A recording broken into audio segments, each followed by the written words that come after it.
Broadcasting live from the Business RadioX studios in Woodstock, Georgia, it's time for Cherokee Business Radio. Now, here's your host.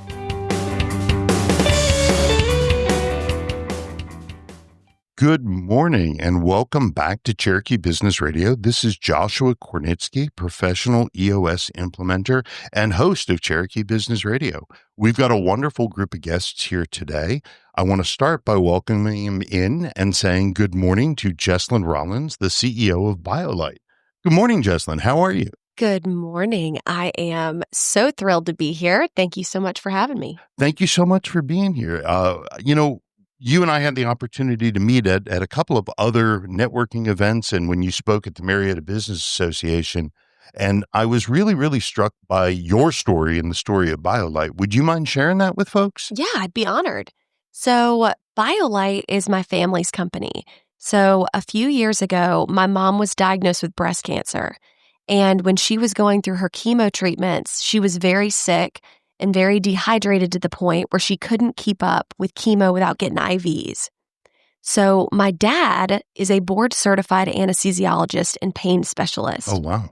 He's got years of experience tailoring his patients' IV bags with nutritional supplementation to help them feel better. So when sports drinks, children's rehydration products, electrolyte powders were not working, my dad used his experience to combine the science of an IV bag with the convenience of a sports drink. And today, we've got Biolyte, the first medical strength sports drink on the market.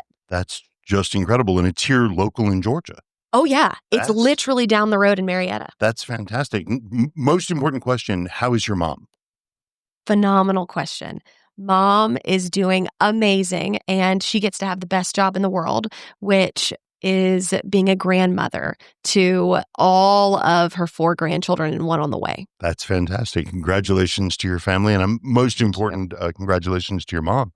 So over the course of that journey, I mean, are you someone that has always been focused on business and driven to get the strongest, best products out there? How did your journey with Biolyte happen? So if you would have caught me in a business class at UGA or the College of Charleston where I went, it was because I was interested in one of the boys in that class. It had absolutely nothing to do with, or my background has nothing to do with business. Really? So I'm actually a theater major. Well, that's great. And so I majored in theater from UGA, and I had a string of different careers. I was a professional actress. I worked at the Laughing Skull Comedy Lounge selling tickets. I was a recruiter. And obviously, throughout this entire experience, I was early 20s living at home. Thank you to mom and dad. And my dad had kept Biolyte a secret in our family. Really? And so he approached me and said, "Hey, Jess, I know the comedy thing really isn't working out. So could you help me grow this business?" And first he had to explain what the product was and that it was showing up. We had over 5,000 bottles showing up at my parents' home in Atlanta. Wow. And so I actually put those improv skills, those theater skills to use and started selling door to door to high school football teams. And now we're in over 20,000 locations across the country. That's absolutely incredible. And I follow you on LinkedIn, and I happened to see a few weeks back when you shared from some time back just an email from Publix. And I was wondering if you would share that kind of strange story. Yes. Okay. So this is freaking wild. It is not normal in our industry whatsoever. Typically what has to happen is you have to bang down doors to get these retailers to take your email, take your phone call. And back in 2019, I got an email from our director of logistics, Kelly Hara. And Kelly drove trucks for 25 years. And so email was not his strong suit, but in the top of the email, it said, "Hey, Jesslyn, Publix is interested in Biolyte." And I was like, dang it, Kelly, what are you talking about? I thought he was getting my hopes up. Sure. And it was actually an email in my inbox from Publix corporate saying, "Hey, we've seen your performance in Atlanta. We've seen your performance in Kroger, and we want to bring Biolyte in to all Publixes. And that's been a relationship that's been going on ever since. That's fantastic. What a crazy way for them to reach out too. A little non-traditional. Wild. I mean, that email came in at 2:35 on a Tuesday, and I called the buyer at 2:35 on a Tuesday. So as the Biolyte story has been building over, I think, about 8 years now? Yes. Over 8 years. What are some of the things that you've learned along that journey? Oh, gosh. I mean, where do you want me to begin? But since I can't take up everybody's morning. Sure. Probably the number one thing that stands out is, and this is, it's going to be something that you hear over and over and over again, but I really want everybody to turn their ears on when I say this, because it truly, there's a reason why people say it over and over again, which is you have to stay connected to your customer. So in those early days, from the formulation to the label to our marketing pitch, everything was built from personal interactions with customers when I was sampling in Publix and in Kroger. So everything that you see today is built off of those interactions. Where Biolyte has ever got off track, it was because we did not keep that open line of communication with our customers. We got insulated. We got a big fancy headquarters, and we thought we were making all the right decisions, just like 4 people making those decisions. And that's really when we got off the mark, was when we were not truly engaged and truly listening to our customers. And so Biolyte has since bought, because it's medical strength hydration, we've bought an ambulance, and we have trademarked it the thirst responder. So I had that to ask about, because Yes. I think that's just fantastic. So the Thank thirst you. responder. Yeah. And I think you told me you're going on tour. That's exactly right. So the thirst responder responds to the thirst. You're talking about high school football games. You're talking about run clubs. Anywhere where people are thirsty, we are there to quench the thirst. And we're really, really excited about that, and just having personal interactions with our customers in a fun and engaging way. That's fantastic. And going back to that, right, the connection to your customers, how do your customers usually reach to you? Through what medium is the best way? So if you were to call Biolyte's customer service line, you're going to get a real person. Really? I'm not that old, but I'm pretty old-fashioned when it comes, and Southern. I'm pretty old-fashioned and Southern when it comes to good old-fashioned customer service. And so it brings me so much joy. We've got this individual on our team, Dylan, who is just such a light. And when you call in, Dylan's going to pick up the phone and answer questions for you. And so, and if you look at the studies, like having somebody pick up, even if it's on like the 5th ring, if somebody picks up, whatever strife or issue that a customer is dealing with immensely gets lowered by just having somebody on the phone. And so I'm happy about that. I'm convinced on that one based on my own life experience, but that's fantastic to hear that you've got someone dedicated to just listening to the customer. And when that feedback comes in, that's something that'll make its way to your ears. 100%. I was just on the phone with Dylan actually before this, before my time with you. And so I'm really, really excited and constantly interested in what our customers are saying. So you also had shared with me that there's a rebranding coming for Biolyte. Yes. Okay. So was that driven by customers? Oh, dude. So here's the deal. Biolyte has had, this is going to be Biolyte 3.0. So we rolled out with Biolyte, and how I like to describe our first packaging is it looks like if Scrubs was a sports drink. Like It was super medical, not very inviting. And then through those customer interactions, we reiterated it to say the IV in a bottle right front and center, because that's what grabbed customers' attention. So we got on the phone with our buyer at QT. So we're in Quick Trip, and what he was saying was that I love your product. I think it's phenomenal. I think it's the best thing on the market for dehydration relief, and I personally use it, but I do not think that your product commands your premium price point with your packaging. You have got to update your packaging. And I took that and I got a cold email from this group called Ultra. I think they're up in Minnesota. And they have done Hershey's, they have done Reese's, they have done Nature's Way in regards to packaging. And I knew that it couldn't be just me and a spreadsheet anymore. It had to get elevated. So the new packaging really premiumizes our product. And that nod to the IV in a bottle, my favorite thing about the new packaging is the line that runs through right front and center of the bottle, because it's that nod, it's that, visualization of that IV in a bottle. And then on the back, it talks about very briefly and very succinctly that Biolyte combines the science of an IV bag with the convenience of a sports drink to create a medical strength hydration solution. That's fantastic. And it looks so good. And is it in market now, or is it coming shortly? When So should we look? Right now we're in, first out, because we wanted to prioritize sustainability and not just tossing a bunch of bottles. And so we're working that through the market. And so the first product that you're going to see on the shelf is more than likely going to be the mixed berry flavor, and it'll be mixed and in with the old bottles.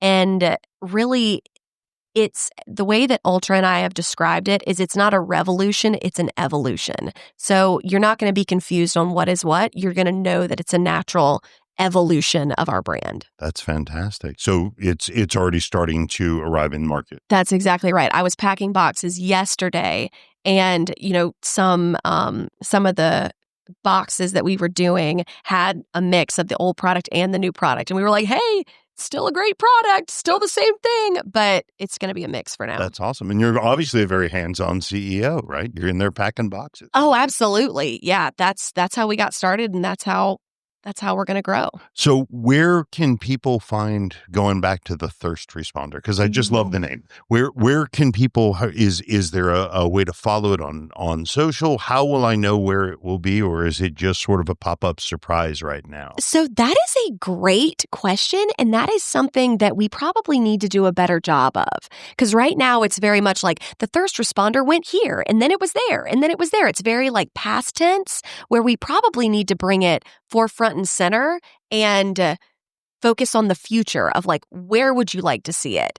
And so let me get back to you on that answer. Okay. Well, and we will, on our side for Cherokee Business Radio, we'll have your social links and ways to reach Biolyte and yourself. Yeah. So by all means, if you'll let us know when you decide, we'll update the page. We'll even bring you back on just so you can share the adventures. You should probably document those so that we can turn that into a fun video later. That's a great idea. I can't wait to see where that goes. I think it's such a clever concept and such a wonderful idea. And if I could say one more thing, Please. If anybody has an event, a tournament, a run club, just a birthday party, something where you want to see the thirst responder, we are building the schedule as we go. So please keep us in mind if you would like for What about Biolyte a to show charitable up. organization that maybe is doing stuff helping people with houses, things like that? Ooh, I hear it's a very sweaty job when people. So we'll houses. get to that in a minute, but I got an inside track, I think.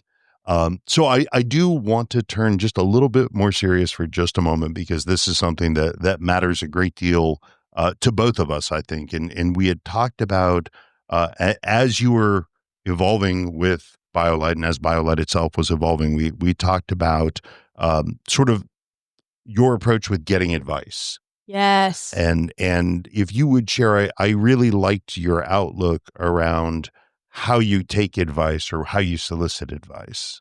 Yeah. So as you can tell, I'm the type of person that I love talking to people. I love different experience and different backgrounds. But when it comes to advice, a lot of times that's tripped me up, because I have asked so many people for advice, and really, even if they're a great person, they're not qualified to be giving me that advice.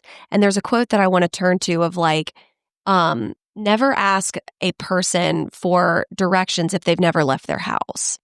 And so I'm getting very selective on like if it is a specific marketing piece of advice I'm looking for or a growth strategy that I'm looking for, not every person is going to be suited to give the best advice. So highlight who that person is and then go and ask them. I think that's great guidance. I jokingly offer advice to new parents that I also offer advice to some of my clients, which is simply don't take anyone else's advice because no one else runs your company. You can seek guidance, you can seek inspiration, right. But at the end of the day, you're the one that's going to make the decision. Yeah. That's going to steer the organization or the child, or the destination ultimately is up to you. Yeah. So as captain of your ship, you've got to get that informed perspective and then decide for yourself. Yeah. Because nobody else runs your place. Well, I can't thank you enough for sharing your story and the story of Biolyte. And I'll try not to laugh when I say thirst responder, but I love it so dang much. That's great. I can't wait to follow and see where it goes and where it's going to be. And, Jesslyn Rollins, CEO of Biolyte, thank you so much for being here with us. I hope you're able to hang out. We've got some very, very interesting guests that are coming up next. Do you mind? Yeah, duh. I'm here to learn. I'm going to go get my notebook, actually. And one last thing, shout out to all the theater kids. There absolutely is a bright, shining future down the way. You just have to be creative. And break a leg. There you go. Well, thank you, Jesslyn Rollins, CEO of Biolyte. Next in the studio is, I can honestly say, two people that have changed my life. I have in studio with me Tom Curtin, CEO of the Curtin team, and Joanne Curtin, the founder of the Curtin team, and also the president and co-founder of the Curtin Team Cares charitable organization. So good morning and welcome to Cherokee Business Radio. Good morning. Thank you so much, Joshua. This is exciting. I'm very impressed. Well, thank you guys for being here. And the reason I can say they changed my life is many, many years ago when my wife and I had our first home, don't even remember the year. It sat. And I went to this place called Google and said, who's the best realtor in Cobb County? And a month later, my house was gone, which leads me to Tom and Joanne. So Tom, Joanne, tell me, what is the Curtin team? Well, the Curtin team is an evolution of just me starting the real estate business and honing it into a life that I wanted to live, a life worth living. Real estate can eat you up, and Sure. You learn this as you're in the business. But I got into real estate in 2001 because I just was 5 years into teaching. I have a master's in early childhood ed, and I taught school for 5 years. Tom had me do all the QuickBooks and pay all the bills. And I was like, wow, we don't have much left after, Sure. a year having a master's degree of teaching. And we were on the wedding circuit, one after the other. Every weekend was a wedding. And everyone was telling me I should get into the business of real estate. And one of the people I really looked up to growing up was in real estate. I just loved her life, loved her kids, and decided I would get into real estate and asked around, got advice. People said, have thick skin, have months reserves, and always be closing. So anyway, got into real estate, told my principal I wasn't coming back. And he was like, next time I see you, I'm sure you'll be driving a Lexus. And I was like, whatever, that's a pipe dream. But got into real estate in 2001 and started with a coach and just needed to know the skills because I'd never been trained how to be an effective realtor. So it started out with a coach, and then I just became very coachable, and then grabbed Tom about a year and a half in and said, I really need help. And that's when Tom jumped in I think 2002, you got your license, Tom. And Tom and I interrupt each other's sentences constantly, and I know he's ready to jump in. So, Tom, tell us. So, Joanne My side of the story. brought us up to Joanne brought us up to here, making the big elementary school teacher money, and from there, all jokes aside, because Lord knows we'd all be up the creek without the elementary school teachers. Yeah. But I do want to ask if that early childhood education helped you in the real estate business.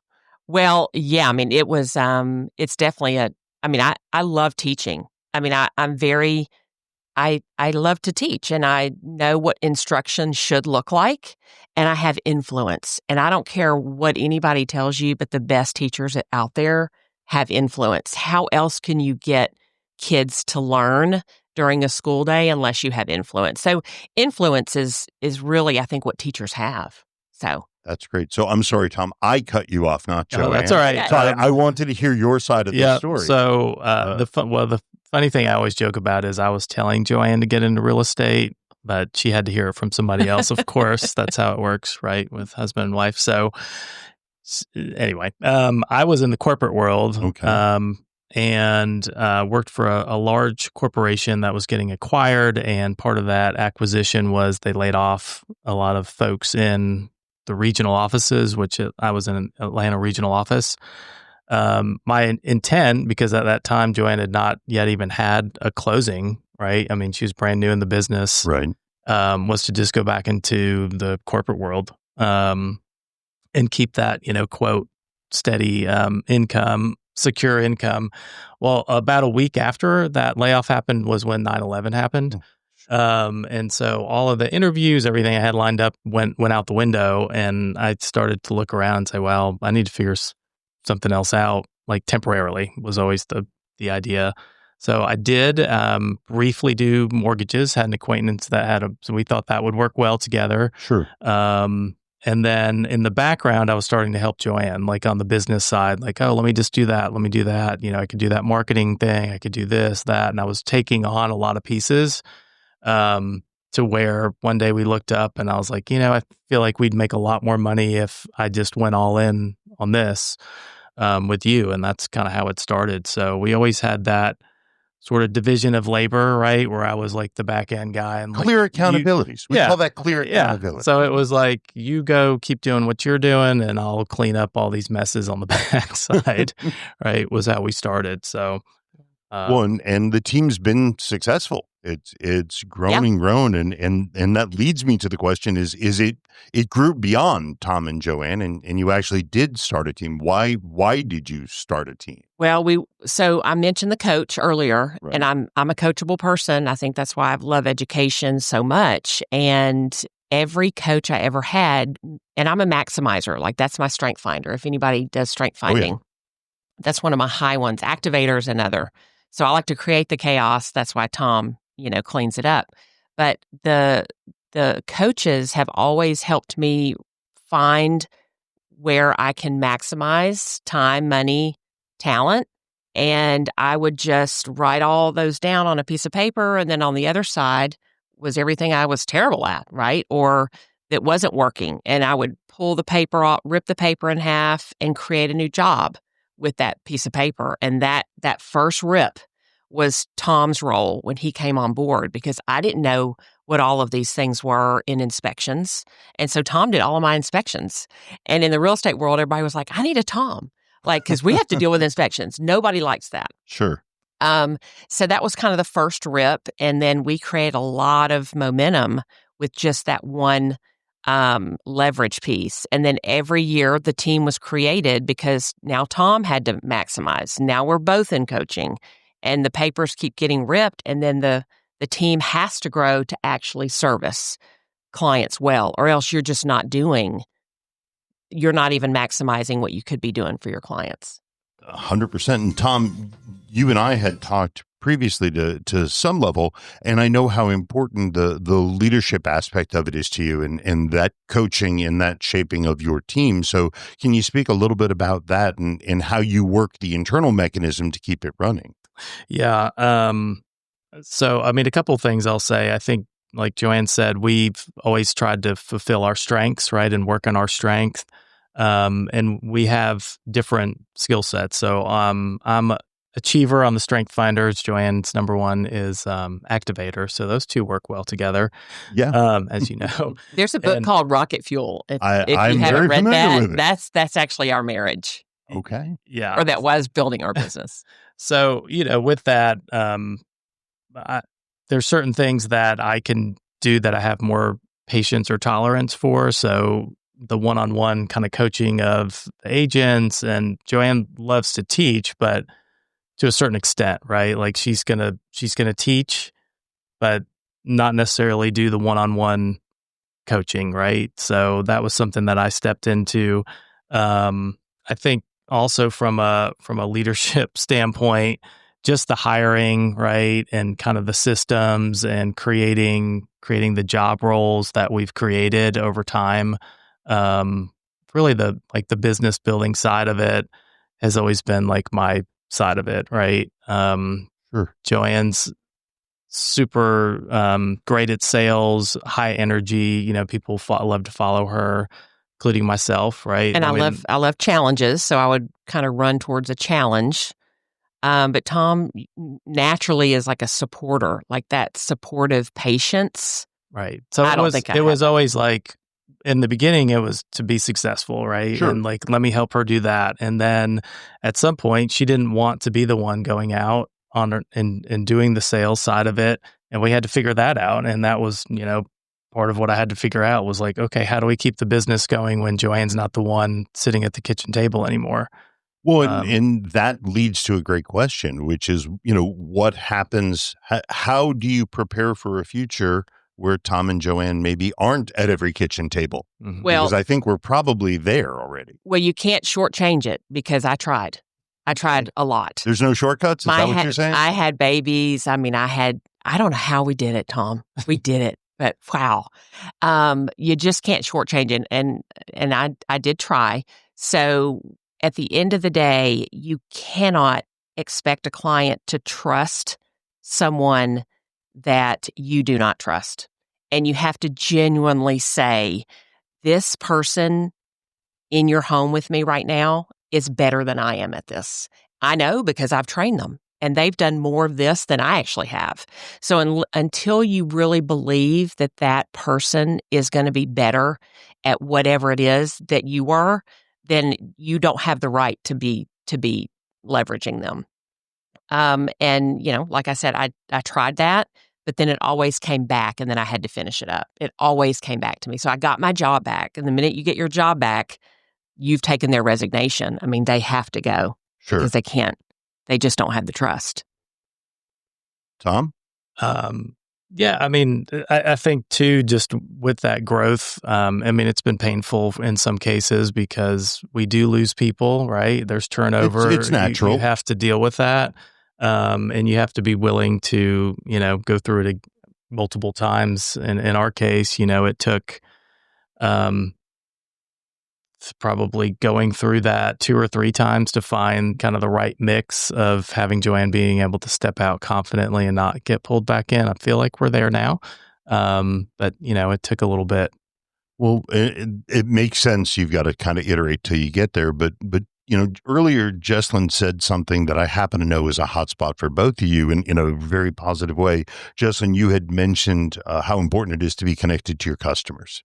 And I know as a former Curtin team customer, I am reached to consistently, but not annoyingly. And I want to say that in front of you guys because it's not too much. It's really, I think, a well-honed just enough. Right. So I know that if I have a need, there's someone there. And if I think I have a need, there's somebody there, but it's not like, hey, how are you today? Mm-hmm. So can you talk to what brought you guys to that level of customer focus? Oh gosh. I feel like, the reason I didn't love teaching so much is because you would teach the children and then they would leave and then you'd have to start again, start from zero, teach them how to read again. But with clients, like there's relationships and you had those for so long. And I'm just like, I had a pencil box when I was like in 3rd grade and it said 3rd grade to college. Like I believe in loyalty, and just staying the course and never giving up. So I expect all these relationships to stay there, and I want to be able to help them. So I took it personally, and I feel like taking your business personally, some people think that's a negative. I think everything should be taken personally. It's hard not to. Yeah, because they're people. So I want to know, what can we do to help? That's basically what we do. What can we do to help? That we did care calls after COVID. That was just one of the most humbling, experiences to call and just listen. So anything you want to add to that, Tom? No. Well, so from there, right, about that caring, we arrive at Curtin Team Cares. So would you tell us what Curtin Team Cares is about and who it helps? So we started Curtin Team Cares in 2018. And prior to that, we were always leaning into the community and doing different things, but it was sort of a shotgun approach. We were wherever somebody raised their hand, we were kind of all over the place. And Joanne and I had talked about it and decided, maybe we should form our own nonprofit and try to really figure out a course. And so since 2018, we've developed what we feel like is our niche, right, with what we do. So we definitely focus on local, right? It's very localized. And what we started last year and do every year, I'll let Joanne dive into a little bit more, but it's called our Home Refresh Project. And it does tie together her background in education, because we do focus on giving back to local educators, but also then ties into real estate. So yeah.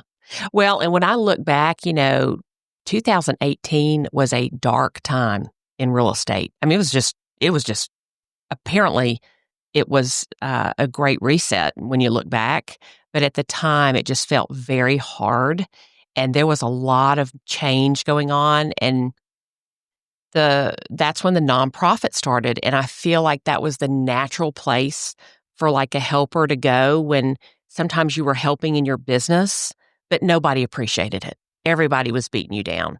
And this nonprofit was a way to just love what we were doing. And I think it was, it was a healing time in a way for when I look back on it. I didn't quite know what was happening at the time. It's always clear when you're in the rear view. Right. And that was the time that I reached out to just local schools, and I was a mentor to just an individual student. I felt like I needed to help somebody because I needed to feel better.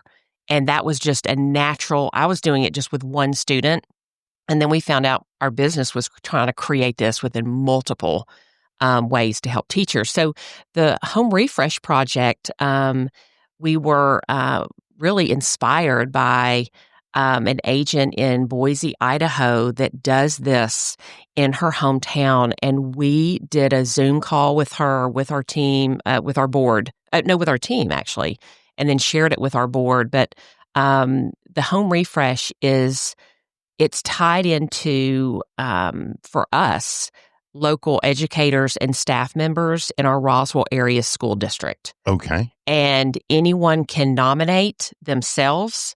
They can nominate a coworker, a fellow teacher. It can be anonymous. You can put your name on it. We get both. And we interview them once we've chosen the winner, which has to have a few criteria with it. Kind of location's a big one because this Home Refresh Project is completely donation-based. There's no money that is needed from the recipient. The vendors give their time, tools, and their labor at no cost, and we take donations to provide furniture, what have you, that the winner ends up needing. And so the refresh is really to interview the winner and ask, what do you feel like you need in your home right now? And it's not up to us. We see homes every day, and I could guess what I think you need, but I would never, because it's not what they need. They need something completely different. Or they may ask us, some advice, but mainly it's very clear what would improve their property. And last year it was more of a home office place to actually have some respite, come and be surrounded by family photos of family members, and it was so moving to know how we help them.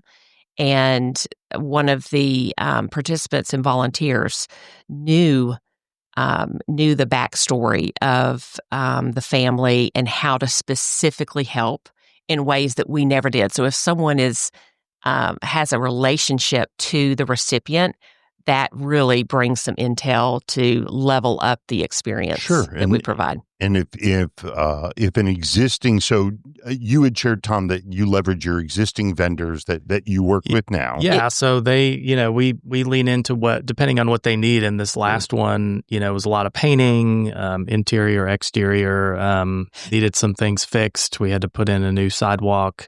And they did it in the rain, in the freezing cold, and I have videos. I tell you what, and they weren't that thirsty at the time, but we will. I mean, but when they were done, they were. Yeah, this is in November when we do it, so we do it really kind of home for the holidays. I mean, everyone's in a very giving spirit, and that was just a little aside of. So when do you open your nomination? It's open now.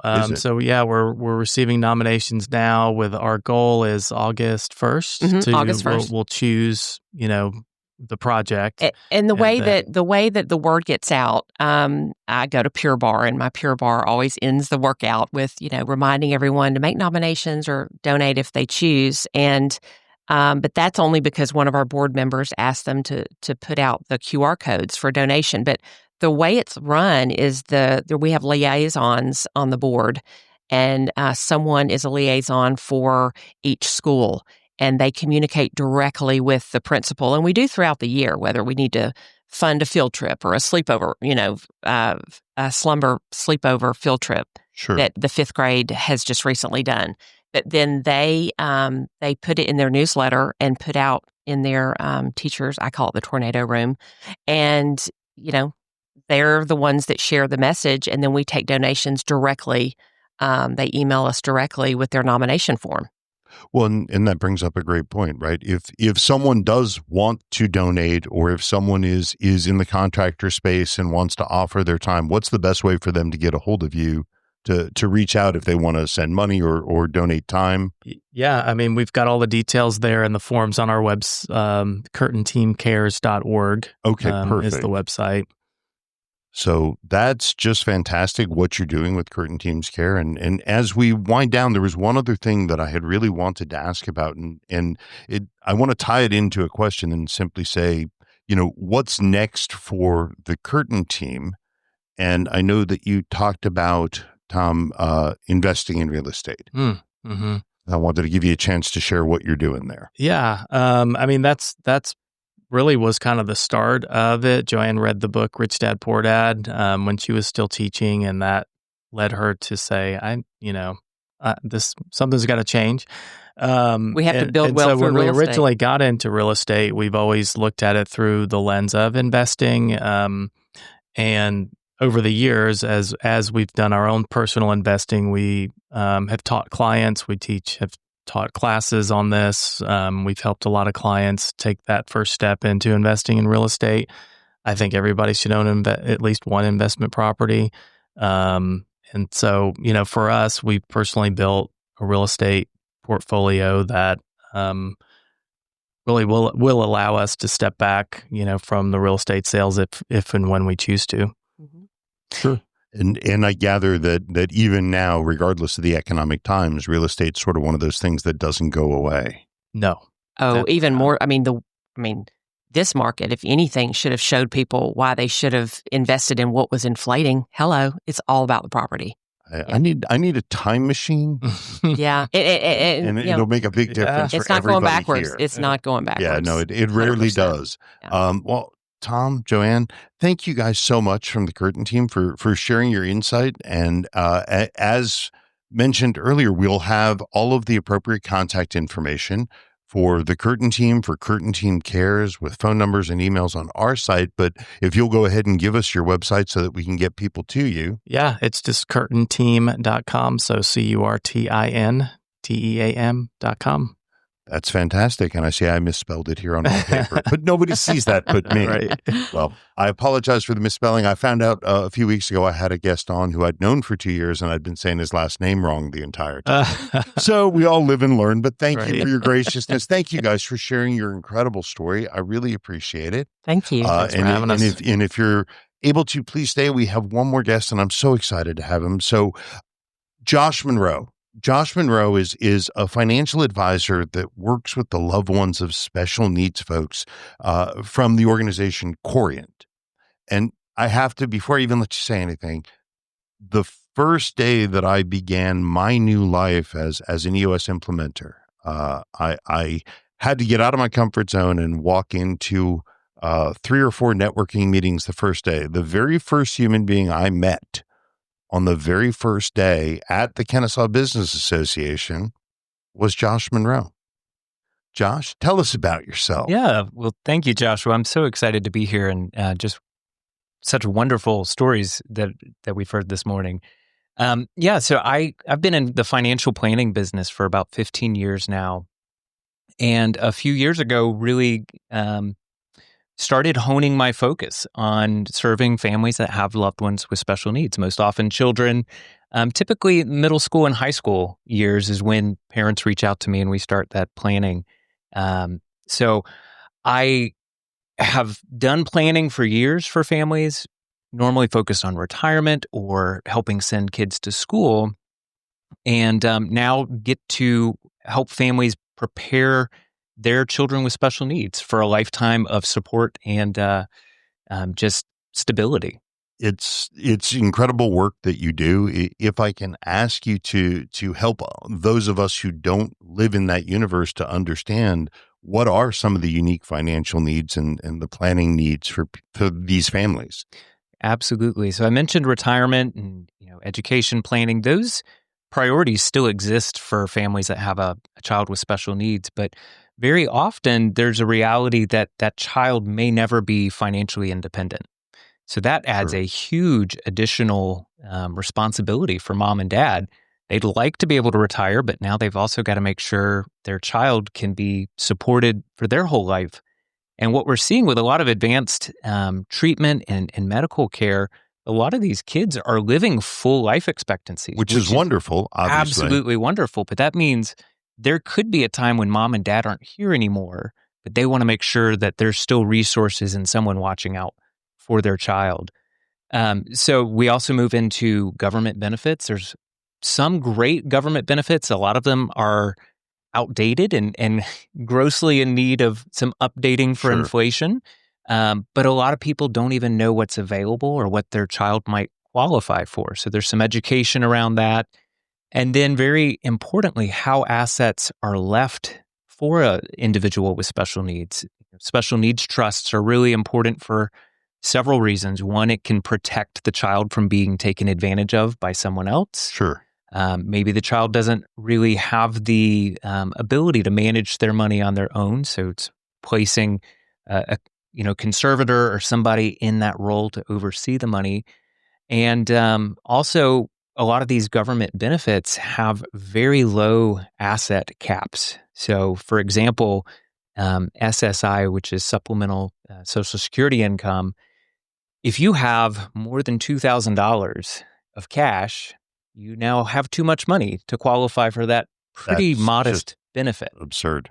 So a special needs trust can be a way that grandparents can leave money for a child or mom and dad can leave money for a child and it not end up hurting them by now kicking them off of a government benefit that's really vital for their daily life. Sure. That makes perfect sense. So Josh, how did you get into this? What brought you here? Yeah, it's a good question. There are really two things that happened around the same time in my life. In 2017, my wife Danielle and I became foster parents.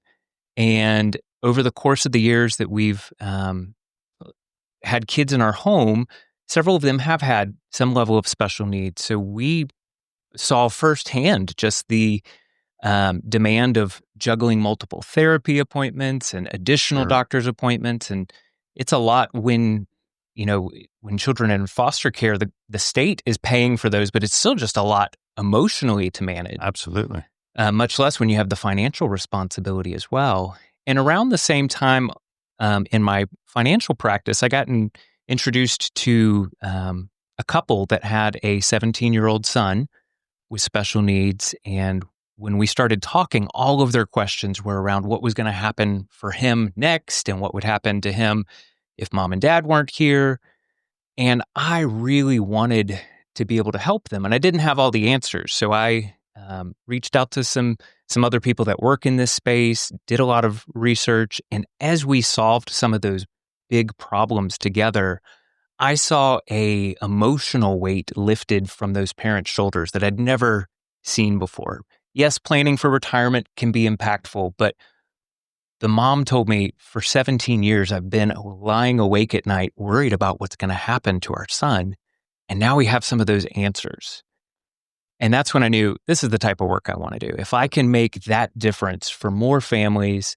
So I went and found a designation program, chartered special needs consultant, and it builds on the certified financial planner program. So you've got tax planning, insurance planning, retirement planning, but it starts to get into understanding special needs trusts and the importance of them. I don't draft these legal documents, but I need to be able to help my clients understand how important they are and the purpose that they're going to serve.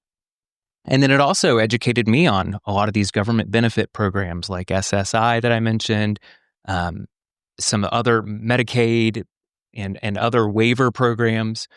And that has helped me educate my clients on a lot of what's out there. And it even opened a lot of conversations on the emotional side of how to advise parents when they're carrying this very heavy I can't imagine load. what an emotional dialogue it's got to be. So it's been about 4 years now that I've really focused on this is where I want to grow my business. This is where I want to have an impact. So a lot of thoughts come to mind. The first one is just because this is for many people an understood but abstract concept, the need for a chartered special needs consultant, right? Can you, without obviously tying to anybody's specific personal case, can you share with us where in your experience doing this, where this type of planning made a difference? Yeah, I'll share a story. I've worked with a family whose child was late in high school, special needs, probably not going to be financially independent. Very good chance that there will be some work income for their child. But we had to have the conversation around guardianship. And when this child turns 18, if mom and dad don't take any steps otherwise, this individual is viewed by the state of Georgia as a full-fledged adult with all the responsibilities and decision-making. So an important question that I ask families once their child is 15, 16, 17 is, are you comfortable? Do you feel like they have the mental capacity, the emotional capacity to make these decisions? Or should we engage with a special needs attorney to really investigate the need for guardianship? And guardianship just means that mom and dad or another, named loved one can continue to be that primary decision maker. And that can be really important for medical treatment. So with this child, for all kinds of decisions. You've got financial decisions, medical treatment. Once you turn 18, if you say, I don't want to go to that doctor's appointment anymore, you don't have to. You don't have to. You don't have to take your meds. So, so just walking through that decision, and that can be a really tough conversation. So often these parents have focused on the positive milestones, the things that their children have overcome and achieved. And for a few moments, you need them to stop and focus on the things that their child may not be able to do for themselves. Which is a hard discussion. It's a really hard discussion, but it's so important. So this particular family, we decided we did need to pursue guardianship. And then, you go through the conversations of who should that be? Who should the successors be? And a very common conversation we have is the desire to name a sibling as a contingent or a backup successor. And that can be the right fit for a lot of families.